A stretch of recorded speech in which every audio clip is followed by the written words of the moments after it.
Neat Nation, what's up? Welcome to a unique episode of the Droopy Whiskey Show because, well, today the AV might be a little bit unusual. You're a little bit further back away from the bar. I'm a little further away from the mic, so hopefully the audio is fine.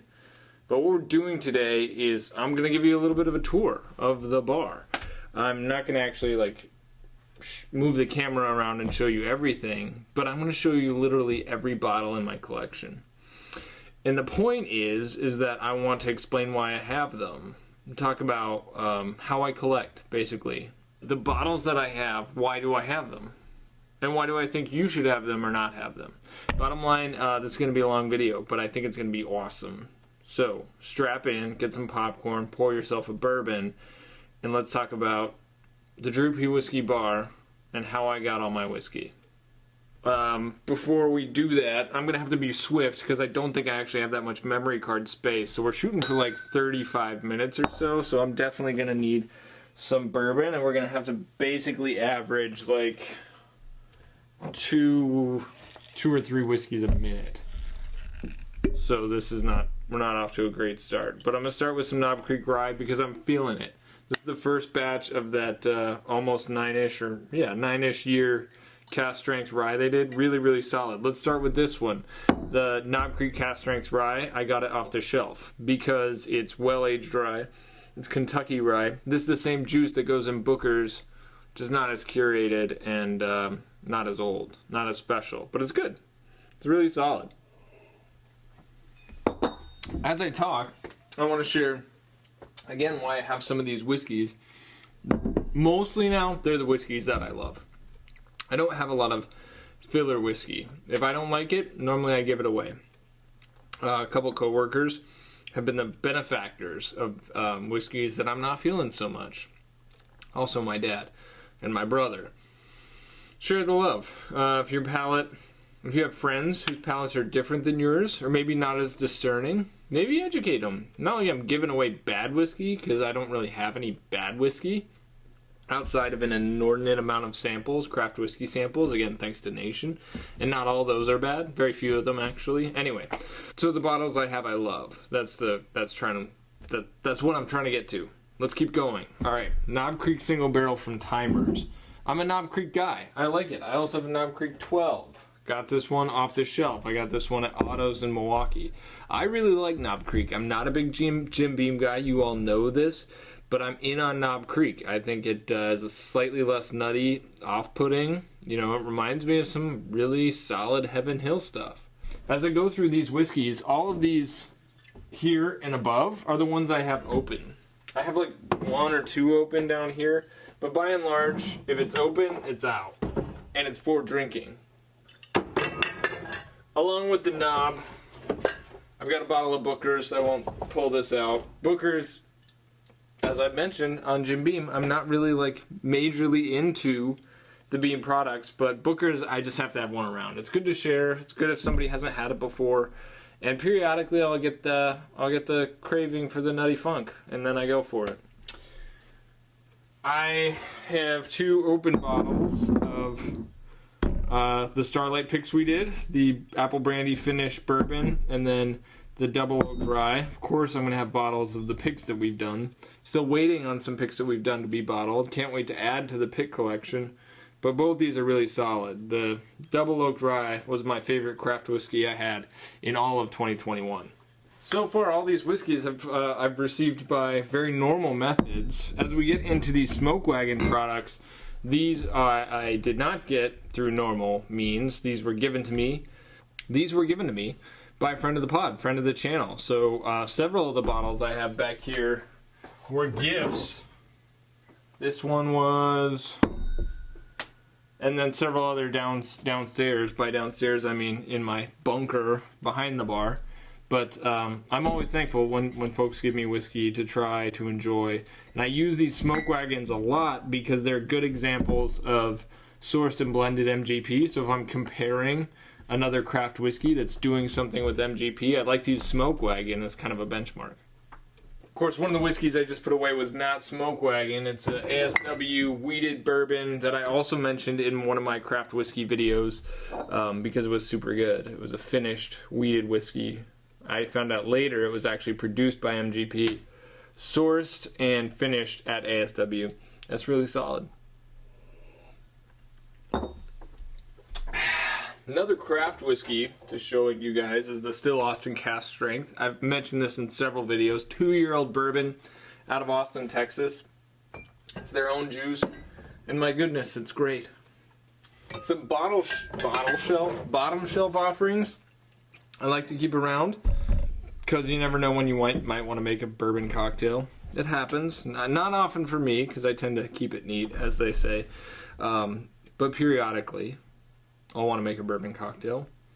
Or, gosh, I don't know, you just want a glass of standard bourbon while you're grilling. Got Evan Williams Black and this Benchmark Full Proof from Buffalo Trace. I did a video on this one, hoping it would be like a Stag Junior substitute. That's what I was hoping for when I picked it up. Spoiler alert, it was not, but it was still a good video, so check it out. Alright, now I got some Old Forester. Not a huge Old Forester guy, but some interesting things here from Brown-Forman. I've got one of the cask strength bourbons. You know, I mentioned this is one of my biggest disappointments of all the bottles I've had. Pretty big disappointment because I think we all were hoping for more out of Old Forester cask strength single barrels. Old Forester 90 proof single barrel. This one's banana runts all over and caramel, like Bananas Foster. It's really good, actually. I'm not really big on bananas, but when I'm feeling more banana-y in my bourbon, this single barrel is nice. And then Early Times is a really solid bottom shelf offering. Not from Old Forester exactly, but I'm not even entirely sure what distillery produced this. It was owned by Brown-Forman. Tastes a lot like Woodford and or Old Forester. Now it's owned by Sazerac.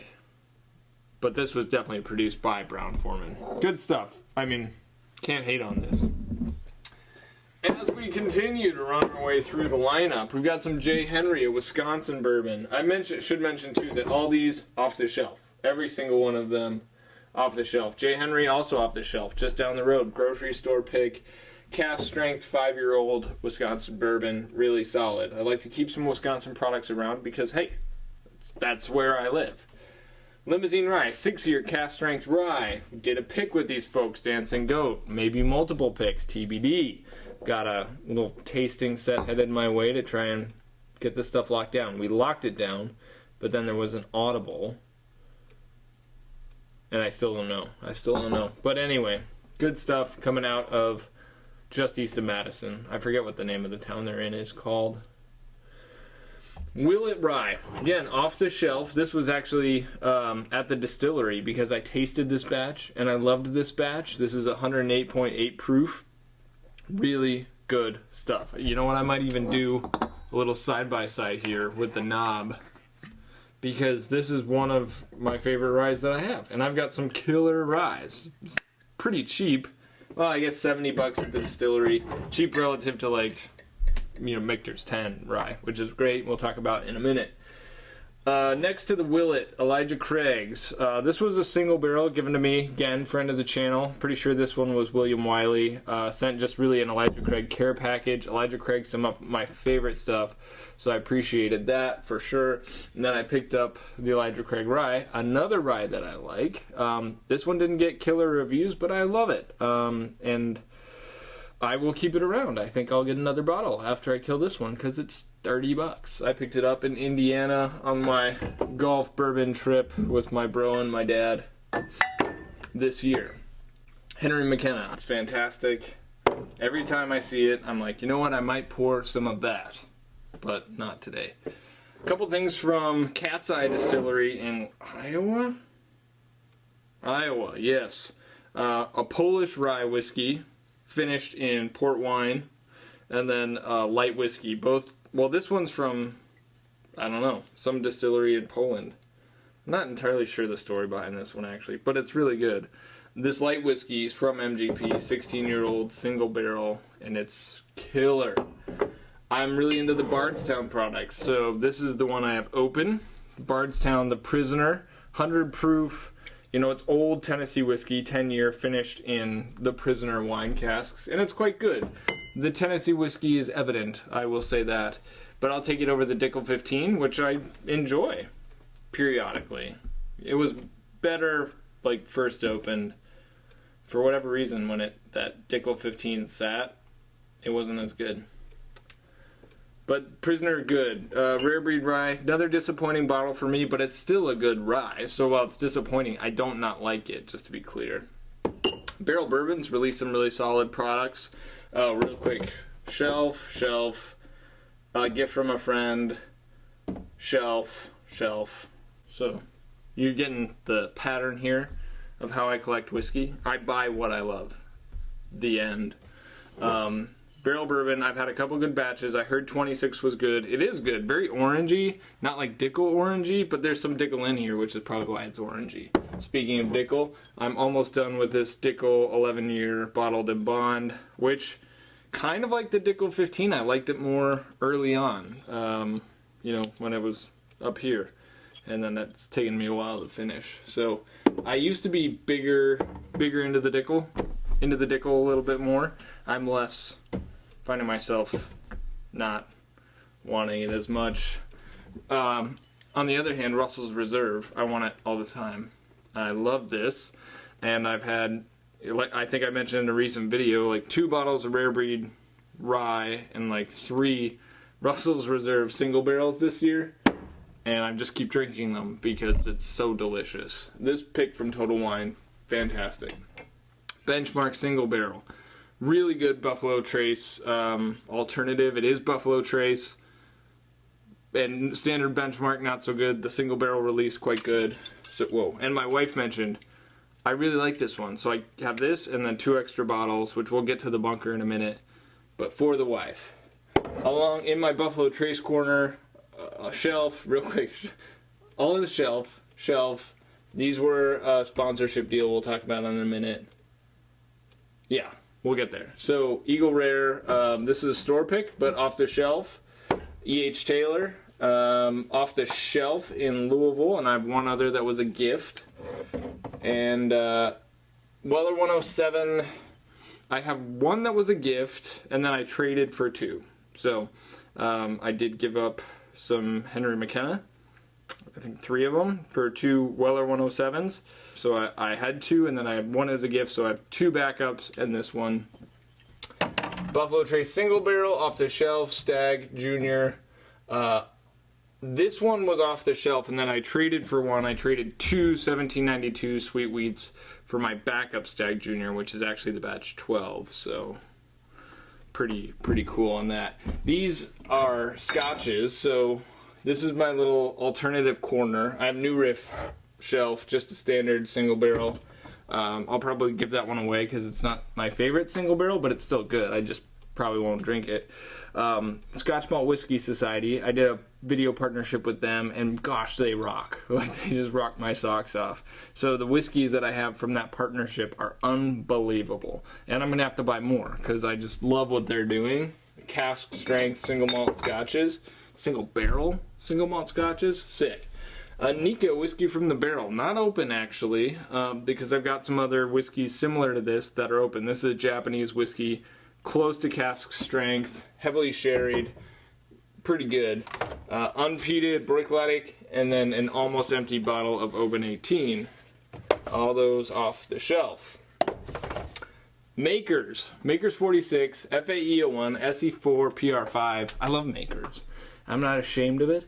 I was early in the Makers train, and I can't wait to get FAE02 this year because FAE01 just knocks my socks off. I love it so much, and yeah. I will have Makers cask strength and limited edition releases around on the regular.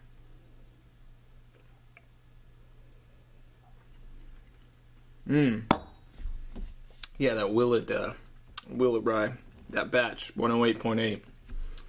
Prime. Okay, now we're going to start getting into the hitters. Michter's 10, off the shelf. Granted, it's from the store that I tend to have a really good relationship with. I buy a lot of stuff from, including High Noons. You should watch Thursday live streams. Unfortunately, I had a work thing. We couldn't do last Thursday, but this Thursday, we're back. Same deal with the Michter's 10 rye. Like, they get a lot of Michter's allocation at the store, and I'm normally in on it. So, Michter's 10 bourbon, Michter's 10 rye, off the shelf. Love them both. This barrel strength rye was one of 3 that I got in Texas a couple of years ago on a visit by visiting my parents down there. And the store, their neighborhood store, got like 2 cases of Michter's barrel strength rye, and I bought like 3 and 1 for my dad. I was like, okay, I'm just gonna take most of it because it didn't seem like anybody else was terribly interested. I bought 1 per day, so it wasn't like I just took it all. I just kept going back, and they kept being there. I'm like, okay, give me another one. Okay, give me another one. I'm not sorry at all. Michter's toasted barrel rye. I got that one from the Michter's Distillery with a little help from Brian Bikey, Abandoned Bourbon, and it's fine. You know, I mentioned that as I mentioned the Michter's Toasted Bourbon, which I got off the shelf a while ago. Don't have it anymore. As a disappointment, the toasted rye is quasi disappointing. It's fine. I love the barrel strength, not toasted, way more, and the 10 way more than the toasted barrel. So. Big winners, fine. It's fine. Here, try not to get too much shadow over here, but these are my most favoritist. And so as I finish one, it will be replaced. But 2019 Stag, because that's the only Stag that I have. Yes, I know it's not the best one, but it's very good whiskey. 2024 Roses, and then Batch 5 Old Carter Bourbon. These 2 were neck and neck with Drew's favorite whiskey that he owns.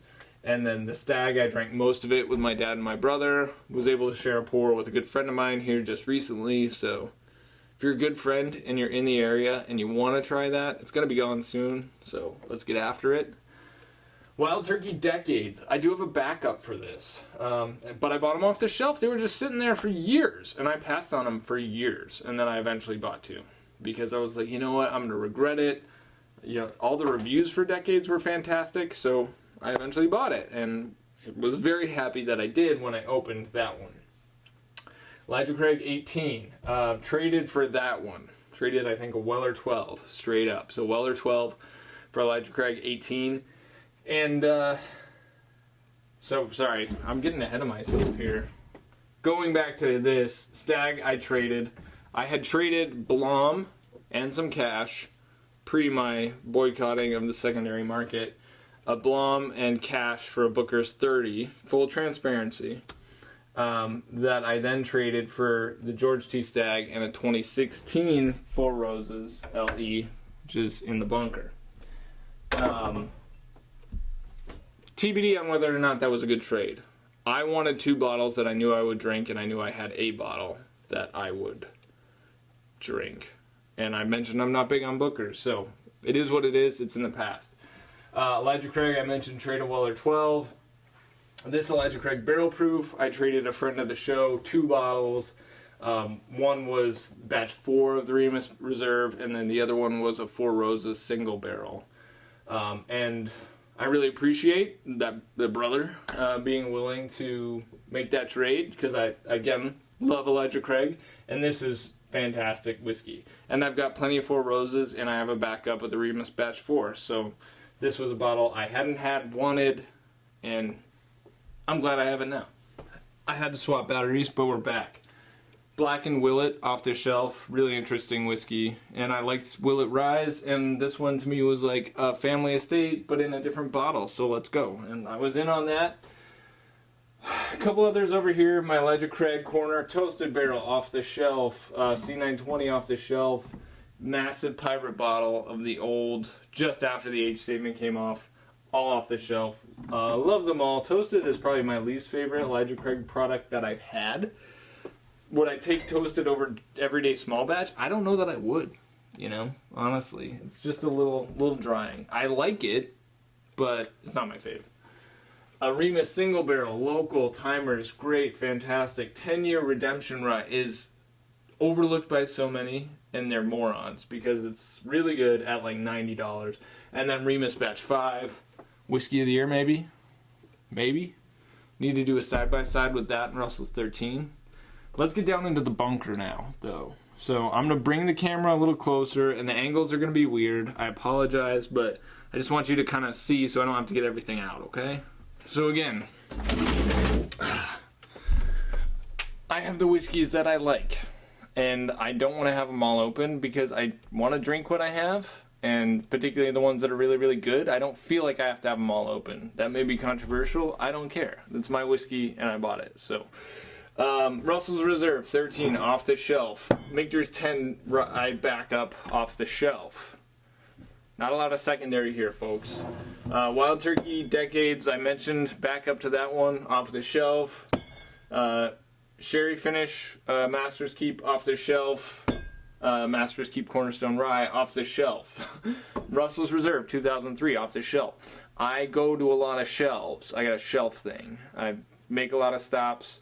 And, I mean, I've been pretty fortunate, and I have accumulated a decent backup to my favorite whiskeys up there, because I don't open them all and drink them all very fast. I mean, there's only so much bourbon you can drink to stay healthy, so just take it easy. Go slow. A few Michter's Distillery pickups. This one was actually distillery pickup. This Michter's Barrel Strength Bourbon Distillery pickup, and then a backup to the Michter's Barrel Strength Rye, also distillery pickup. Got two Baumburgers here, both off the shelf. Old Scouts. Now these were not off the shelf. These were both trades years ago, actually. I had traded for 3 of the more unique Old Scout releases, and I gave up a decent amount of whiskey for them, but I love this stuff. It's well-aged MGP, and I think Smooth Ambler did a great job sourcing it when they were focused on that. Now, these Bell Meads, this Bell Mead 9 I picked up for like $50, 9-year single barrel at a store in downtown Chicago, and they must not have known what they had. That was like 3 years ago, and this bottle was bottled in 2014, so this is vintage, and I'm thrilled with these. This one I traded a E.H. Taylor single barrel for, and again, similar to the Old Scouts, Bell Mead single barrels, well-aged MGP. These are unicorns, or as my daughter would say, beauticorns. Okay, I gotta adjust the camera. I'm gonna blow my knees out. A couple Elijah Craig Big Red 12s. I traded one New Riff bottled in bond for one of these. A guy was just crazy generous, and he hadn't tried it. It wasn't available in Wisconsin around that time, so that was very kind. And I honestly don't remember how I got the other one. I know I traded for it, but I don't remember what I gave up. Evan Williams 12. I got these at the Evan Williams Bourbon Experience. I have 2 of those. And I've got some well-aged Heaven Hill open, so I haven't opened those, but soon, I think. I have a lot of samples. Ugh, those were all Dancing Goat barrel pick samples. Good stuff. Bardstown, Farrand off the shelf. So this is the cognac finished one, Kentucky bourbon from this year. Pfeiffer Pavitt off the shelf. And then friend of the show, Elsa, helped me nab this Pfeiffer Pavitt XO from the distillery. 2 Blanton single barrels. One of them a friend picked up for me in Madison, so technically off the shelf, and the other one I got off the shelf. Right place, right time in a lot of these cases. This Blanton straight from the barrel. I traded, what did I trade for this? Oh, I traded a Michter's 10 bourbon, which I got off the shelf for this. Stag Junior, I mentioned this is the batch 12 that I traded the 2 Sweet Weeds for. I mentioned how I got the 4 Roses. Batch 4 Remus Repeal and batch 5 Backup. And then Knob Creek 12s. I think these are both of the cask strengths, both off the shelf. 1792 12-year off the shelf. Friend helped me pick up the Very Fine Rare from Woodford off the shelf, so I didn't get it. But, you know, it helps to have friends who are like, hey, I don't really want this, but do you want it? And I'm like, yes. Boone County 8-year weeded off the shelf at the distillery, and then Blue Run through seal box, 14-year Blue Run through seal box. And then I've got some wine, some mezcal, just things to have around, but I don't drink them very often. Okay, now what's really hidden nothing here, like boxes and bottle openers. Here, I mean, we're talking favorites. I've got my Knob Creek stash, which includes some 12-year 100 proof, 2 of those, and then a Knob Creek. Sorry, the mic is probably in a bad position, but another Knob Creek pick from Timers. Hold on, let me move the mic. Okay. Like I said, this video was going to be weird. 2 more of the Benchmark single barrels for my wife. 1 more Elijah Craig Toasted off the shelf. So this Heaven Hill was off the shelf. All the knobs off the shelf. And then I've got 1, 2, 3, 4, 5 Elijah Craig barrel proofs, all different releases. And one of them was given to me in that Elijah Craig care package. I already drank one of the other ones that was sent. And then I've got B520, C920, you know, absolute hitters, a couple other releases. I used to buy every release of Elijah Craig barrel proof. That's a little crazy though.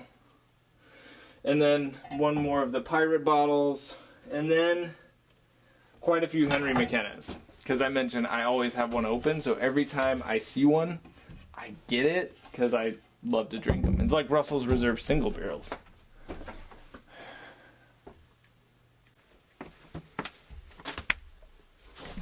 Okay, we're now in the belly of the bar. If you've been hanging with me this long, great. I mean, we could have made a drinking game out of this video anytime I said off the shelf. But again, the bottom line is I just love hunting. I love finding bottles that I know I'll dig. I love finding bottles to share. And I love finding bottles to collect. I have 9 of these that sit on the front of the bar, and they're the Four Roses barrel strength single barrels, and it's because it's some of my favorite whiskey, like the Henry McKenna.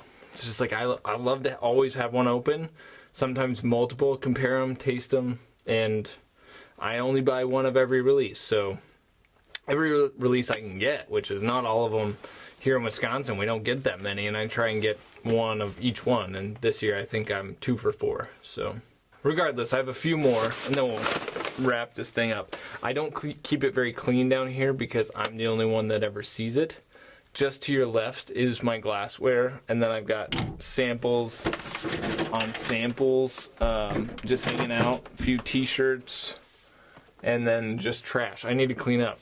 I have a random cigar. I bought 2 cigars, Macanudos, for golfing, and then I got sick on the first one, so anyway, a few more bottles. I have 4 more Eagle Rare single barrels because I love Eagle Rare single barrels. Similar to some of these other products, there's a few that I collect. 4 Roses, Henry McKenna, and then Eagle Rare. And then I mentioned the 2 Weller backups. These are very dusty. I had some work done in the basement. I put these away though, but they still got dusty. Okay. 2 of the Bardstown Discovery Batch 4. Got these off the shelf. No trading. All those Eagle Rares were off the shelf. All the 4 Roses were off the shelf. Bardstown Discoveries. It was such a killer release. Like, amazing. I already drank a full bottle of it. I wanted a little more, so I have a little more. I've got 2 more of the apple brandy finished bourbon from our pick, and 3 more of that double oak rye. So I'm very excited about that. And then some randos here. A Dickel 15 that'll probably give away. Evan Williams single barrel that I got for like 22 bucks. So this is a party whiskey, one you take to a party, and it's so good. I may just drink it here right now. Cat's Eye Light Whiskey Backup. This one is 13 years, not 16 years. It's not a store pick. But this stuff is so good. I just wanted to make sure I had a little bit more when my little store pick bottle went the way of the dinosaur. So yeah, shelf on all those. Old Ezra 7. This was a gift. Friend, I helped with some marketing stuff. Like, I gave them some marketing service in exchange for a bottle of whiskey, which was fine. No problems there. Shanks, off the shelf. More Michters. Makers FAE 01 backup, off the shelf, thanks to my mom, actually, picking that up off the shelf in Texas. And then finally, I mentioned I was given E.H. Taylor small batch as a gift. Yeah, so I have that. And that, as they say, is that. That is my collection of whiskey. And do I have more whiskey than any one person should? Yes. Do I have less whiskey than a lot of enthusiasts? That is also true. Do I wish I had more? Not necessarily more, but there are bottles that I would love to get. Whiskey's dropping right now. It's fall. It's hunting season. So, of course, there's whiskeys that I want. But will I ever get to drinking all of this? No. And there we have an existential problem. Why have it if you're not going to drink it? Is it bad? Is it irresponsible? Is it rude? Well, no. I mean, look at the wine industry. High-end wine is collected, traded, blah, blah, blah, repeatedly, over and over and over and over again. It is what it is.